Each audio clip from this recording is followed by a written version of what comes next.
जय श्री कृष्णा। माघ महात्म्य दूसरा अध्याय। राजा के ऐसे वचन सुनकर तपस्वी ने कहा, हे राजन, भगवान सूर्य देव बहुत शीघ्र उदय होने वाले हैं, इसलिए यह समय हमारे लिए स्नान करने का है, कथा करने का नहीं। सो आप स्नान करके अपने घर को जाइए और अपने गुरु श्री वशिष्ठ जी से इस महात्म्य को सुनिए। इतना कहकर तपस्वी सरोवर में स्नान करने के लिए चला गया और राजा भी विधि पूर्वक सरोवर में स्नान करके अपने घर को लौट आया और महल में जाकर रानी को तपस्वी की सब कथा सुनाई। तब सूत जी ने कहा, हे गुरुदेव, राजा ने अपने गुरु वशिष्ठ जी से क्या प्रश्न किया और उन्होंने क्या उत्तर दिया, सो मुझसे कहिए। तब व्यास जी कहने लगे कि हे सूत, राजा दिलीप ने रात को महल में सुख से सोकर प्रातः समय गुरु वशिष्ठ जी के पास जाकर उनके चरणों को छूकर प्रणाम किया और तपस्वी के बताए हुए प्रश्न को अति नम्रता पूर्वक पूछा। हे गुरु जी, अपने आचार, दंड, नीति, राज्य, धर्म तथा चारों वर्णों के चारों आश्रमों की क्रियाओं का दान और विधान, यज्ञ और उनकी विधि, व्रत व उनकी क्रिया तथा भगवान विष्णु की आराधना विस्तार पूर्वक मुझको सुनाई। अब मैं आपसे माघ मास के स्नान व महात्म्य को सुनना चाहता हूँ। सो हे तपोधन, नियम पूर्वक इसकी विधि समझाइए। तब वशिष्ठ जी कहने लगे, राजन, तुमने दोनों लोगों के कल्याण के लिए वनवासी तथा गृहस्थियों के अंतःकरण को पवित्र करने के लिए माघ मास के स्नान का सुंदर प्रश्न किया है। माघ मास में स्नान का फल गाय, भूमि, तिल, वस्त्र, सोना, अन्न, घोड़ा आदि दानों तथा चंद्रायण और ब्रह्मपूर्ज आदि व्रतों से भी अधिक फलदाता है। बैसाख तथा कार्तिक में जप, दान और तप बहुत फल देने वाले हैं, परंतु माघ मास में स्नान करने वाला मनुष्य राज्य और मुक्ति के मार्ग को जानने वाला होता है। दिव्य दृष्टि वाले महात्माओं ने कहा है, जो मनुष्य माघ मास में निष्काम भाव से भगवान के निमित्त स्नान करता है, वह अनंत फल प्राप्त करता है। इससे शरीर की शुद्धि, प्रीति, ऐश्वर्य तथा चारों प्रकार के फलों की प्राप्ति हो जाती है। अदिति ने 12 वर्ष तक मकर संक्रांति में अन्न नहीं खाया और माघ मास में स्नान किया। इससे उसके घर तीनों लोकों को उज्जवल करने वाले 12 पुत्र उत्पन्न हुए। माघ में स्नान करने से रोहिणी, सुभगा और अरुंधति दानशीला हुई और इंद्राणी समान रूपवती होकर प्रसिद्ध हुई।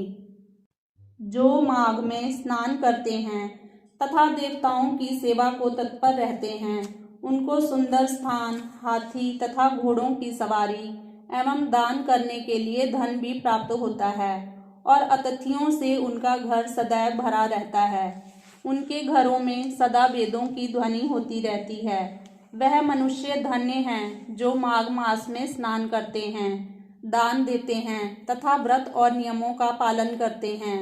अन्य पुण्यों के कम हो जाने पर मनुष्य स्वर्ग से वापस आ जाता है, परंतु जो मनुष्य माघ मास में स्नान करता है वह कभी वापस नहीं आता। इससे बढ़कर और कोई जप, तप, नियम, दान पवित्र और पाप नाशक नहीं है। राजा ने कहा, भृगु जी ने मणि पर्वत पर विद्याधरों को जो उपदेश सुनाया था वही मुझको सुनाइए। तब ऋषि कहने लगे, हे राजन, एक समय 12 वर्ष तक वर्षा न होने के कारण बड़ा भारी अकाल पड़ा। प्रजा कम होने के कारण संसार में बड़ी हलचल फैल गई। हिमालय तथा विंध्याचल के मध्य का प्रदेश निर्जन होने के कारण स्वाध्याय, जप, तप आदि सभी कार्य बंद हो गए। इससे सारा भूमंडल फल, मूल, अन्न और जलहीन होने से दुखी हो गया।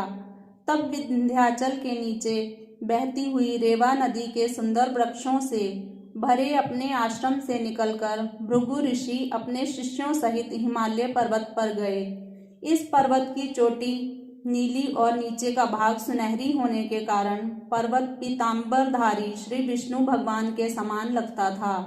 पर्वत के बीच का भाग नीला और बीच में कहीं सफेद और कहीं स्फटिक होने के कारण बहुत सुंदर लग रहा था। रात्रि के समय वह पर्वत दीपकों की तरह चमकती हुई दिव्य औषधियों से पूरित किसी महल की शोभा को प्राप्त होता था। यह पर्वत शिखाओं पर बांसुरी बजाती और सुंदर गीत गाती हुई किन्नरियों तथा केले के पत्तों की पताकाओं से अत्यंत शोभित हो रहा था। यह पर्वत नीलम, पन्ना, पुखराज तथा इसकी चोटी से निकलती हुई रंग बिरंगी किरणों से इंद्रधनुष के समान प्रतीत होता था। स्वर्ण आदि सब धातुओं तथा अनेक रत्नों से चारों ओर निकलती चमक से अग्नि ज्वाला के समान शोभायमान हो रहा था।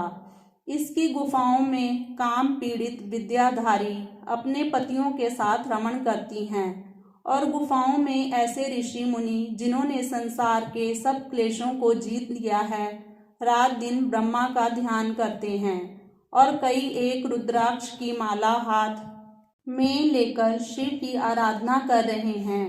एक ओर से मदार के पुष्पों की सुगंधी आ रही है। झरनों से साफ जल सुंदर शब्द करता हुआ बह रहा है। पर्वत के नीचे के भागों में जंगली हाथी अपने बच्चों के साथ खेल रहे हैं। कस्तूरी वाले मृग तथा रंग बिरंगे हिरणों के झुंड इधर उधर भाग रहे हैं। चमरी, गौ तथा नाना प्रकार के पशु भी क्रीड़ा कर रहे हैं तथा कबूतर, चकोर, पपीहा आदि अपनी मनोहर वाणी बोल रहे हैं। यह पर्वत सदा राजहंस तथा मोरों से शोभित रहता है। यहाँ पर हमेशा से देवता, यक्ष और अप्सराएं वास करती हैं।